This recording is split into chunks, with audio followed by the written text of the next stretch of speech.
and it's 2 points drop for Manchester City as they could only manage a 1-1 draw against struggling Everton.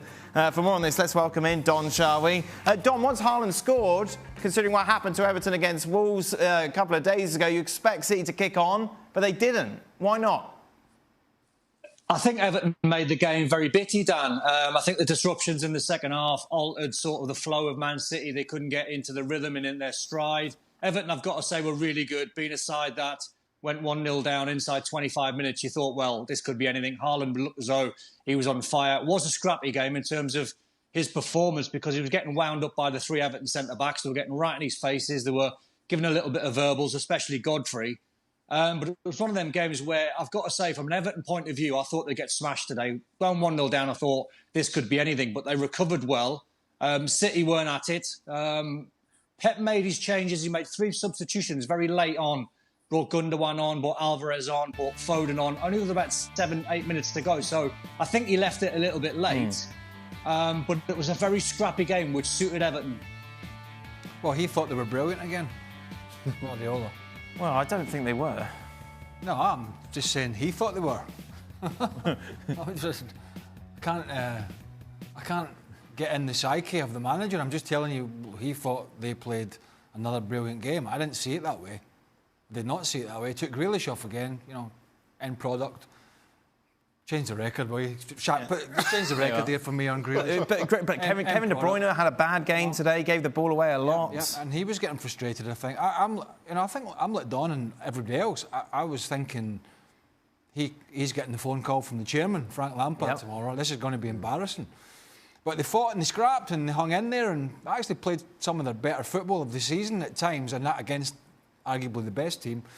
But yeah, and I think that challenge from Haaland was reckless. Yeah. And we didn't see really any close-ups for some reason. I don't know. I don't know why. It was kind of just, yellow card, let's move on. It's Erling Haaland. He scores goals. He's allowed. He can do that. But yeah, I didn't think they were brilliant.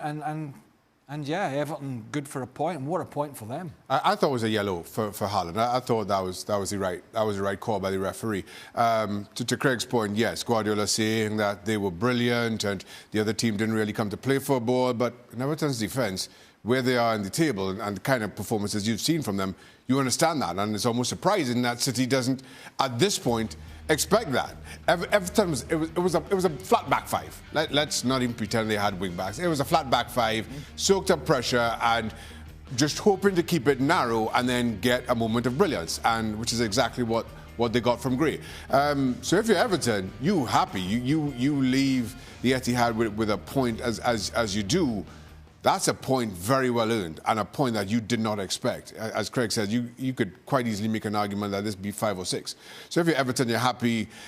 If you're City, I don't understand the kind of argument that, they didn't come to play. You should know that. And it is 2 points drop, no question. Is City okay, Don?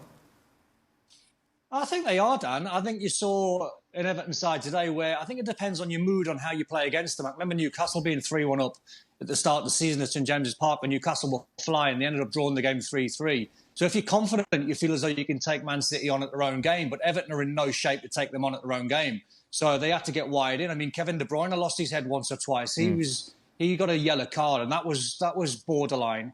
I think they'll be okay. I think they'll react. You go back a couple of months, they lost against Brentford in the last second. Then they come back, first game back, and they beat Leeds. What's interesting, I think, for the top teams, and Man City being one of them, is the fixtures that are coming up. They've got Chelsea, Man United and Spurs. So they're going to have to go on some run, but City normally go on a run. At this point in the season, they normally go 11 unbeaten or 11 straight wins. So they've got a bit of work to do, but I think Arsenal are in the same boat. They've got Newcastle, Spurs, Man United. So I can see a lot of teams who are playing each other in the top 4 dropping points. So it's who can put a mini run together, Dan, and City are normally one of the best at it.